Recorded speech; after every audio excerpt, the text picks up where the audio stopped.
Welcome to another edition of the Chicks on the Right podcast, where we talk to our friend and sponsor of the show, Zach Abraham from Bulwark Capital Management. And today we're going to talk some taxes. We're right in the thick of tax season, and there's been some chatter. And Howard Lutnick has talked about a whole bunch of new tax ideas that the Trump administration has, but there's one particular policy or idea that's going around, and that I see a lot of Republicans saying yay to, which is to cut income taxes entirely for anyone making less than 150 grand a year. I hate this idea. What say you? Well, hold on. Why do you hate it? Yeah, why do you hate it? Because I feel like every American citizen should have skin in the game, even if it's a tiny percent. Like, everyone should be paying taxes. Yeah, why should somebody making $151,000 a year pay, and like the $150,000 doesn't pay anything? That makes no sense. I believe in a flat tax. I think everybody should pay like I remember Herman Cain doing the 999, and I really love the 999. Like I like just a flat tax for everybody, no matter what you make. You pay like 7% or 8% or whatever. There's a rate. And then you're right, everybody has skin in the game, but we all have the same skin, you know? Yeah. So let me, this is a very nuanced one for me, because I used to be, first of all, I hate paying taxes. Yeah, I do too. Second of all, it is it is maddening to me, and it is insulting to me when those same people that pay almost nothing in are sitting there saying, I don't pay my fair share. Because I pay a ridiculous level of taxes. I think my taxable rate last year was 41%.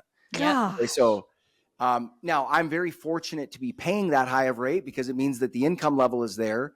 But yeah, I don't enjoy paying taxes, primarily because of how the money's used. Right. Like, now, having said that, I think it's really important when we have a tax policy discussion, right? Like to come into it going, look, whatever solution we come up with, somebody isn't going to be happy, because it is taxes, right? So somebody's got to pay it, right?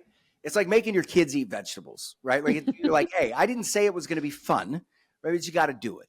So the question that I've come down to is, I think that we have to look at our tax policy and look at it and say, okay, what is it that we want this to do, right? What do we want to incentivize with our tax policy? What do we want? You know, what do we want momentum behind? What do we want to encourage?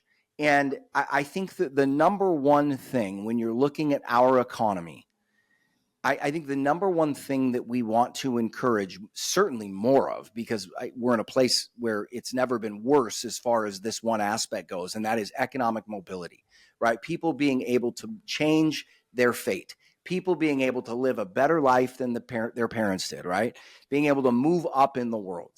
And when we look around the world, and this sounds very obvious, but when we look around through the lens of economics around the world, and we study what are the things that are the most efficacious in bringing up standard of living and wealth levels in economies, and the number one thing, more so than social spending or anything, is helping through, whether it's tax policy or whatever, to have policies that incentivize and help and aid people building up capital.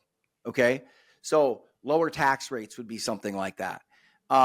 So when we're talking about fair, I think I would love the idea of paying as much as everybody else. At the same time, I'm in a situation personally where, despite the taxes I am paying, I am still able to build up capital, right? So personally, I would like to pay less taxes, but if me paying slightly more enables me to continue to build up capital, but also helps other people as well, it's something I'm open to, right? Now, the issue I have with all of this is there's an assumption to be made that if we're paying a higher level of tax rates so other people can pay lower, that the government is using that money wisely and efficiently. And of course, I think any of us know that that isn't the case. That's hilarious. Yeah. Yeah. I don't think there is I don't think that there is a perfect solution to this. but I am in favor of people under a certain level of having a lighter tax burden. You made light is fine. Yeah, light is fine. And you said something I think that is key though. Like zero taxes, people need to have some skin in the game. I would agree with you on that. I think it would incentivize people to only make $150,000 a year. Well, it might. It would with like seriously, because I have kids. I have millennial kids, and they if they're around that range, if it were me, I would be like, I'm only going to make $150,000 a year. Why bother to make any more? Because then I won't get taxed on it. Because why would you go make $200,000 a year and then get taxed on it enough where you're just going to make 100? You see what I'm saying? Like, yeah, well, just go make the bare minimum. You know, if they did that, what they'd have to do is I would think you'd have to make the first $150,000 tax deductible for everybody, right? Like that would be the only way to make sense. So then you would sit there and go, okay, let's say the tax rate then from 150 to 200,000 is 25%, right? So you pay nothing up to 150, and then you pay 25%. So you pay 10, 12. Yeah, but that's still, to her point, that's making me want to stay at 150 and not 151. It's disincentivizing is what it is. Mm-hmm. I think it makes people lazy. Okay, maybe not lazy. Lazy is probably not the right word. Well, because remember, we do have a progressive tax schedule like that right now. And so I don't know about you guys, but I don't sit there and hit a certain mark during the year and go, okay, I'm going to quit making more because that next tax rate jumps up. I hear you. It's true. Yeah. It's true. But you don't want to disincentivize them. Right. You don't want to disincentivize. I just think flat tax is the way to go. I really do. Know why I think we make it so hard. I don't know. I agree, Mock. I don't know why it has to be so freaking hard. Just make it just pick a percentage, make it go across the board. And then you get into the whole Social Security issue where he's talking about no taxes on Social Security income. Why would you tax that anyway? It's already been taxed. No kidding. I get so mad. Well, let's talk about this. You want to talk about waste and spending? Okay, think about Social Security, and let's think of how many billions of dollars a year are wasted on this. Okay, my gosh. It is a tax, right? So then we send the benefit out to the people that paid that tax. And then we ask them, hey, send a portion of that back to pay the tax on the tax that you just received. Oh my God. Right? It's like, I can't, I can't. Billions are wasted on that process every single year, and it's ridiculous. Yeah. Right? How about you just net the taxes out, send one check, and call it square? Yeah. Rather than being a bunch of idiots and chasing our tail, right? Yeah. It's ridiculous. Mm-hmm. Flip side is, though, if you have a system that is based purely on consumption, it sounds fair on the face of it, but it's not. Okay. And the reason it's not fair is because if you have somebody, and I hate using the word fair, guys, because I'm a big believer there is no fair, but for the purposes of this discussion, when you have somebody that is making $5 million a year, on balance, they are probably spending way less than their income per year as a percentage than the average family that is making $200,000 a year. Right? So people are like, oh, that's how we'll get rich people to pay their fair share. No, the guy making $100 million a year, the ultra rich guy, he isn't spending that. He's spending a small percentage of that in comparison to what the average family's doing.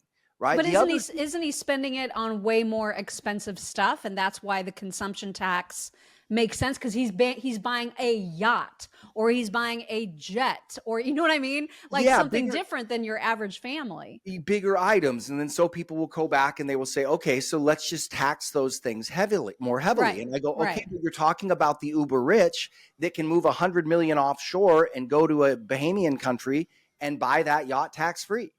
Right. So like you the other thing is, if you just do consumption taxes, you also incentivize black markets. Right. So you really and this is why I bring this up, where I'm like, I don't have the right answer. But one thing I know is when you go down the avenue of tax policy, whatever you throw out there, again, it's like what we've talked about before. There is no perfect tax policy. Right. So you probably need a combination of the two. Like maybe you pay a consumption tax up to a certain level, and then after that level, you pay a combination of an income and consumption tax. I'm not saying that's what I support or look at, but what I do know is that we must make it easier in this country for people at the lower end of the income range to build up capital, right? To be able to have more chips in the game. Yeah. But if we do that, we simultaneously also need more of a return on the regulatory side of caveat emptor. We have to start returning more responsibility to the individual citizen. One of the lessons that I would hope, and I doubt we will, because we don't seem to learn any of the lessons that we should, but one of the things that we need to do in this country is, right along the lines of what we've seen going on with social justice and all that other kind of stuff and all the woke and all that, that there are no perfect solutions, guys, that don't have costs. Okay, so let's be adults and recognize the fact that everything has a benefit, everything has a cost. And what we should be trying to do is find the greatest benefit with the least cost. But there is no costless solution, right? And one of the things that we have to do in this country is we've got to start returning risk back to the hands of the consumer, meaning the government cannot protect people from their own stupidity. Yeah. And all you are doing is driving up the cost on everybody and lessening economic efficiency. So if we lessen tax burdens on people, we also need to return to them more economic risk, right? Like there has to be a cost benefit swap. Mm-hmm. And it's like we were sitting there talking about the regulatory environment in this country. This is how bad it's gotten. The other week when markets were choppy, we're actually having a really nice year and we're up on the year. But the other day when markets were choppy, even though our clients were doing good, I wanted to send out a quick 5 to 10 minute video explaining what was going on in markets, not getting specific, and just saying, hey guys, don't worry about it. We're fine. Here's what's going on. It's going to be a bumpy ride, but just, sit tight. We're good. Okay. That video had to go through compliance for a week and a half before we could send it out.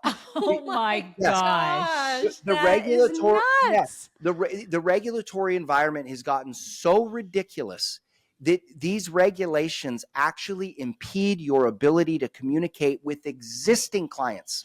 Wow. Existing clients. That's nuts. No, it is. And they're putting regulations and government bureaucrats between clients and their advisors. Yeah, not potential advisors, not guys that are trying to sell them, but existing clients. What would happen if you just had sent the video without going through all those hoops? Like, what would have happened to you? Probably nothing. Nothing.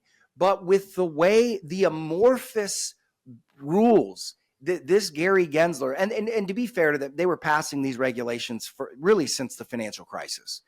But it just kept getting more ridiculous and more ridiculous. And you look at these regulations come out and you go, yeah, the classic case scenario of a bunch of non-practitioners sitting in a room and thinking that sounds good. And you look at them and go, if you just talk to one professional, they would have looked at you and said, okay, sounds good on paper, guys. Here's going to be the net. So what the regulation you just passed means that advisors will be communicating less with their clients, period. Good job. That's just crazy. Good job. But they don't think. And it's a microcosm for our government and for all of this, for taxes, for the IRS, for everything that we're talking about. That is a microcosm for it. How everything has gotten so convoluted and stupid. Yeah. Well, and then the incentives are all screwed up, right? So the way you move up in so many of these regulatory bodies like the SEC is by tacking somebody's skin to the wall. Okay. Mm-hmm. And you go, well, did they deserve it? Did they, right? Your job as a regulator is not to tack a bunch of guys to the wall. Your job is to make the industry more safe and more transparent, right? Yeah. So we've got to rethink this. Anyway, my point is saying whatever we do on the tax level, we also have to start looking at things through more of an adult lens and realize that if your job is to make it impossible for negative outcomes to happen to people, you will simultaneously be repressing a lot of positive outcomes at the same time, right? And there's just no way around that. And you cannot regulate out the consequences of people's stupidity. You can't, right? If people want to be idiots and do stupid stuff and blow themselves up financially, there is no regulation you can pass to prevent that. Yeah. Well, one thing that we love about you is that you do like to communicate with your clients And you try, despite all the regulations, to do that as often as you can. Yes. What is a way that people can look you up and find out more about you? Yeah, well, we've got the 20th. So that's this week coming up, our webinar coming up. And try to keep it to 45 minutes. But in that 45 minutes, try to explain what it is that we do differently. We discuss how we're active managers. We don't just stick your money in funds. We're actively managing your money on a daily basis. Risk management, what does that mean? And then also dealing specifically with this current market, because we are looking at, there's no other way to say it. It's a completely historic situation that we've never seen before. And investors need to be aware of it, because if they want the gains, and most importantly, if they want the protections, they're going to have to do things differently than they've done in the last 10 years. So we're not going to throw out conjecture. We're just going to show it by facts and charts and data, and just show them, hey guys, this is why the market's down. This is why we're up. And to win, I think we're going to have to keep doing this, right? So just walking them through and just saying, hey, things are changing, and this is what you need to be aware of. And they can do that by going to knowyourriskradio.com. Yes, and bulwarkcapitalmanagement.com, and you can sign up for the webinar there. It's free of charge. And like I said, if you like what you hear, then you can schedule an appointment afterwards, talk to me or one of our advisors, and we'll get you squared away. Awesome. Thank you, Zach. All right. Thank you, ladies. It was fun. Services offered through Trek Financial LLC, an SEC-registered investment advisor. The opinions expressed in this program are for general informational purposes only and are not intended to provide specific advice or recommendations for any individual or on any specific security. Any references to performance of securities are thought to be materially accurate, and actual performance may differ. Investments involve risk and are not guaranteed. Past performance doesn't guarantee future results. Trek 24308.